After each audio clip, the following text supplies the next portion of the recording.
Барлықтарыңызға сәлем. Бүгін мен сіздерге кинотеатр Кошмаров атты киноны мазмұндап беретін боламын. Кино Саманта атты қыздың жігітімен ұрсып қалып оған ренжіп келе жатқаннан басталады. Жолай келе жатыр өз есімі жазылған кинотеатрды көреді. Кинотеатр оған қызығушылық тудырады. Есікке қарай жақындай бергенде касса аппараты автоматты түрде оған билет береді. Солай кинотеатрдың ішіне кіреді. Кірген бойда прожектордан жанған сәуле отыру керек орынға сәуле шашады. Орындыққа отырған бойда кино басталады. Басты рөлде өзі ойнап жатқанын көреді. Саманта орман арасымен үсті-басы қан-жоса болып, қолында айбалтасы бар бір кісіден қашып келе жатқан болатын. Жан-жағында ішек-қарны ақтарылып өліп жатқан адамдарды көреді. Жолда оны Джейсон атты жігіті ұстап алып тыныштандыра бастайды. Маньяктан тығылып қашып жүргенде солай түнде батады. Жолай оларды полиция қызметкері ұстап алады да сендерге не болды деп тергеуге алады. Олар маньяктан қашып жүргенін айтып көмек сұрайды. Машинаға отырып кетпекші болып жатқан жерде алдарынан айбалта ұстаған маньяк шығады. Полиция қызметкері оған оқ атып маньякты жерге құлатады. Өлгенін тексермек болып қасына жақындай бергенде маньяктың аяғына шалынып құлап өз басына оқ атып сол жерде полиция қайтыс болады. Саманта мен Джейсон Майк атты досының үйіне қашып келеді. Біраздан соң маньяк бұл үйге де келіп Майкты пышақтап өлтіреді де Джейсонмен төбелесе кетеді. Бұл уақытта Саманта кілемнің астынан жертөленің есігін тауып алып астына қарай түсе бергенде шіріп жатқан өлі денелі адамдарды көреді де қорыққаннан шыңғырып жібереді. Маньяк болса жоғарыда Джейсонды пышақтарға іліп қойып газ баллонмен ішкі құрылыстарын күйдіріп жатқан болатын. Джейсон бар даусымен жаны шыққан айқайлап жылай бастайды. Бұл жылаған ащы дауыстарды Саманта естіп бар күшін жинап қолына балта ұстап жертөледен шығады да маньякпен төбелесе кетеді. Төбелес барысында маньяктың каскасын шешіп алады. Касканың артындағы маньяк өзінің Фред атты көршісі болып шығады. Фред Самантаға оқиғаның қалай басталғанын айтып береді. Оқиға өзара достарымен демалысқа Фредтің ағасының үйіне келумен басталады. Демалыс ойдағыдай жақсы өтіп жатқан болатын, бірақ кенеттен ормандардың арасына аспаннан бір нәрсе құлайды. Барлығы жиналып құлаған заттың қасына қарай жақындайды. Джейсон құлаған заттың не екенін білгісі келіп ұстамақшы болып жатқанда, құлаған заттың ішінен көптеген өрмекшілер атып шығып, адамдарға шабуыл жасай бастайды. Бірі Джейсонның аузына кірсе, енді біреуі адамдардың үстіне жорғалампан деп ішкі құрылыстарына кіріп кетеді. Фред бұл уақытта қашып үлгеріп, қорғану мақсатында қолына газ баллон мен сварщиктің каскасын киіп алады. Солай Фред бұрын досы ретінде санап жүрген адамдарды өлтіре бастайды. Өйткені өрмекшілер олардың ішкі құрылыстарына кіріп кеткен болатын. Достарының ешкімге зияны тиіп-кетпесін деген мақсатта оларды өлтіре бастайды. Сол уақытта Самантаның басы екіге қақ бөлінеді. Ортасынан өрмекші шығады. Ол өрмекші қызды басқарып отырған болатын. Саманта мені де өлтіріп таста, менің де зияным басқа адамдарға тиіп кетпесін деп өтініш жасайды. Фред оның өтінішін орындап өлтіріп тастайды. Самантаны өлтірген соң сабыр сақтау үшін далаға шығады. Сол уақытта әлгі өрмекшілер Фредке қарай шабуыл жасай бастайды. Фред барынша олардан қорғанады.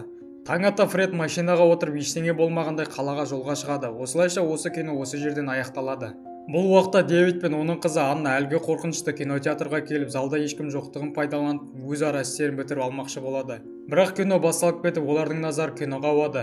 Аннаның бетінде қорқынышты ұзын тыртық болатын. Жігіті Дэвид екеуі мейрамханада ас ішіп отырып, сөз барысында бетіне пластикалық ота жасатқысы келетінін айтады. Дэвид Аннаның бақытты болуы үшін барлығын жасайтын.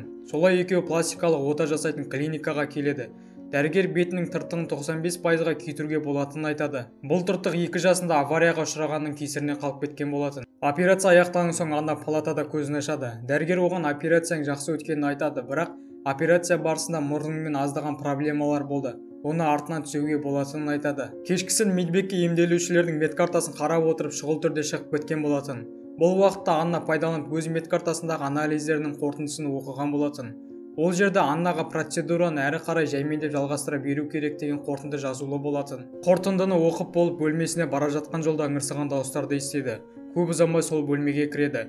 Бөлмеде ол түгелдей бет әлпеті жоқ науқасты көріп, шошып кетіп қаша жөнеледі. Бірақ алдынан медбике шығады. Анна медбикенің басын жарып лифт арқылы қашпақшы болады. Лифтімен түсіп бара жатқан жолда алдынан 2 дәрігер күтіп алады да оған тыныштандыратын дәрі салады.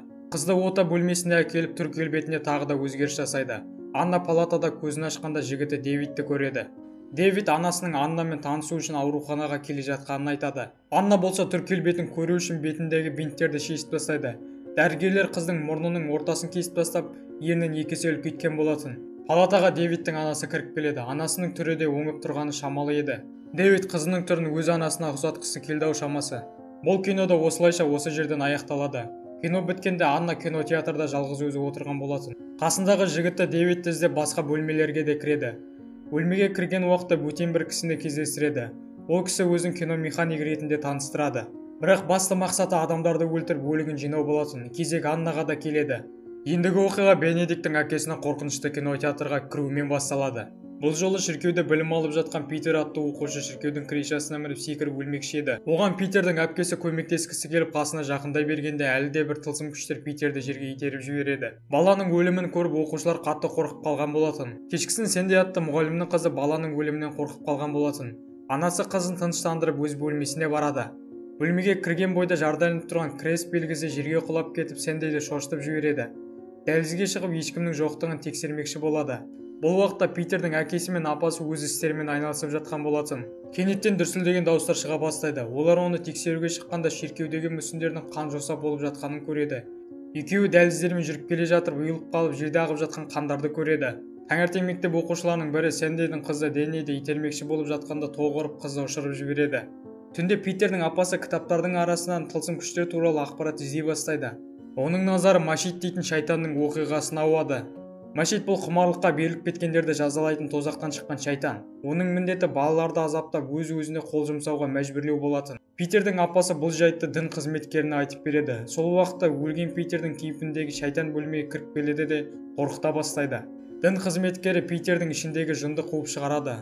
Сол уақытта Питер өз қалпына келіп Денниді кеш болмай тұрғанда өлтіріңдеп ескертіп кетіп қалады. Осы сөздерден кейін дін қызметкері Денниді шіркеуге шақырып алып қыздың ішіндегі жынды күштеп шығармақшы болады. Бірақ қыздың анасы Сэнди келіп қызын бұл жақтан алып шығып кетеді. Біраздан соң Питердің апасы жындардың Сэнdiдің өзінде де бар екенін болжайды. Ол жамында көз жеткізгісі келіп бөлмесіне барғанда жын кірген оқушылардың барлығы саусақтарын шұқитып Деннидің жатқан орнын көрсетіп тұрады. Бөлмеден қашып шығып шіркеуге келгенде арттарына жын кірген бір топ оқушылар оларды өлтіруге жинала бастайды. Дін қызметкері қорғану мақсатында жындарды креспен қумақшы болады, бірақ крес көмектесе алмады. Солай екеуі оқушылармен арпалысып төбелесе кетеді. Сол уақытта Питердің апасын жын кірген Сэнди қуалай жөнеледі. Ал дін қызметкерін оқушылар пышақтап өлтіреді. Питердің апасы мен Сэнди бір-бірін құшақтап әлгі шіркеудің кришасына бірге құлайды. Сэнди қайтыс болады, жын болса Питердің апасына кіреді. Осылайша бұл кинода Бенди үшін аяқталады. Ендігі кинотеатрдың көрермені Хелен дейтін әйел болады. Ол өзінің балалары мен дәрігерлердің қабылдауында болатын. Дәрігер әйелден не жағдай мазалап жүргенін сұрайды. Әйел болса адамдардың түрлері қорқынышты болып көрінетінін айтады. Бірақ өзінің түрі мен балаларының түрі оған қалыпты жағдайда көрінетінін айтады. Қабылдауда шыққанда ол балаларын таба алмай қалады. Жан-жағы оған өте лас болып көріне бастайды. Бұрынғы күйеуіне телефон соғып жағдайды айтып мән-жайды түсіндіреді, бірақ күйеуі көмектесуден бас тартып телефонды қойып тастайды. Есіктің арғы жағында балалардың даусын естіді. Дәрігер балалармен сөйлесіп тұрып, оларға сендердің аналарың өз-өзіне қол жұмсайды деп ескертеді. Сол уақытта әйел есікті ашып кіріп әлгі дәрігерді атып өлтіреді. Балаларын ауруханадан алып шығады. Осы уақытта кинотеатрда отырған Хелен өз-өзін шынымен де атып тастайды. Ендігі кино кейіпкеріміз Релли атты әнші бала болады. Ол да әлгі кинотеатрға келеді. Кинода өзін үлкен сахнада концерт беріп жатқан болатын. Концерттің қолдау білдіріп әкесі мен анасы бірге келеді. Концерт аяқталған соң ата-анасы баласын мақтан тұтатынын айтады. Солай үйлеріне қайтпақшы болып машинаға отыра бергенде машинаның багажынан бөтен адам шығып балаға оқ атамын деп қорқытып ата-анасына машинадан түсуге бұйырады. Әкесі баласын құтқармақшы болады, бірақ бандит әкесі мен анасын қоса өлтіреді. Бала болса қаша жөнеледі. Бандит баланың артынан қуалап арқасына оқ атады. Бірақ дәрігерлер оған операция жасап аман алып қалады. Бала жансақтау бөлімде жатқанда көз алдына анасы елестейді. Солай бала көзін ашады. Көзін ашқанда аузы беті тігулі жатқан ер адамды көреді. Көп ұзамай ер адам орнынан тұрып шығып кетеді. Ал балақай болса оның артынан ермекші болады. Бірақ оны жолда медбике ұстап алып палатасына жатқызады. Палатасына келгенде шығып кеткен ер адам өз төсегінде өлі күйде жатқан болатын. Кешкісін баласының түсіне тағы да анасы кіреді. Анасы баласын өздерінің қасына алып кетпекші болады. Таң ата ол басқа палатада оянады. Дәрігерлер оның жүрегінің 17 минут соқпай тұрғанын айтып бір өлімнен аман алып қалады. Райли өзінде өлген адамдарды көре алатын тылсым күш бар екенін байқайды. Палатасына апара жатқан жолда оның көз алдына неше түрлі өлген адамдар көрінеді. Бұл уақытта баланы осы күйге түсіріп тастаған бандит палатаға келеді, бірақ оны медбикелер қуып шығады. Ауруханада ол Кейси атты қызбен танысады. Ол да өлген адамдарды көре алатын тылсым күшке ие адамдардың бірі еді. Кейси Райлге қауіп төніп тұрғанын айтып ескертеді. Келесі күні түскі ас ішіп отырған Райли сырттан біртүрлі дыбыстар естиді. Көрші палатадағы Кейси қайтыс болған болатын. Түнге таман әлгі бандит Райлиді өлтірмекші болады. Бала бандиттен қашып құтылып медбикенің кабинетіне тығылады. Бөлмеге кірген бойда өлі күйде жатқан медсестраны көреді. Бандит болса аурухана ішінен баланы іздеп жүрген болатын. Бала болса өлген адамдар жататын холодильниктің ішінде келіп тығыла бергенде артынан бандит те келіп қалады. Солай баланы өлтірейін деп жатқанда Райлиге Кейси күш береді. Райли берілген күшті пайдаланып бандитті шылаурамен ұрып өлтірген болатын. Бөлмеге дәрігерлер мен полицейлер келіп баланы аман алып қалады. Баланы өз палатасына жатқызуға алып кетеді. Жолай оның көзіне Кейси және ата-анасы көрінеді. Бірақ ең қауіптісі оның көзіне әлгі бандитті елестейтін. Осылайша осы кино осы жерден аяқталады. Киномеханик Райлға жақындап келіп тірі екенін айтады. Бірақ залдың арғы жағында отырған Саманта, Анда, Дэвид, Бенедикт және де Хелен олардың барлығы өлген болатын. Райли кинотеатрдан шығып кетпекші болады, бірақ киномеханик оны жібермей өзі сияқты тағдырлас мыңдаған адамдардың қасына аттандырып жібереді. Осылайша кинода аяқталады. Видеоны лайк басып комментарий қалдырып қазақ тілді арнаға тіркеле отырыңыздар.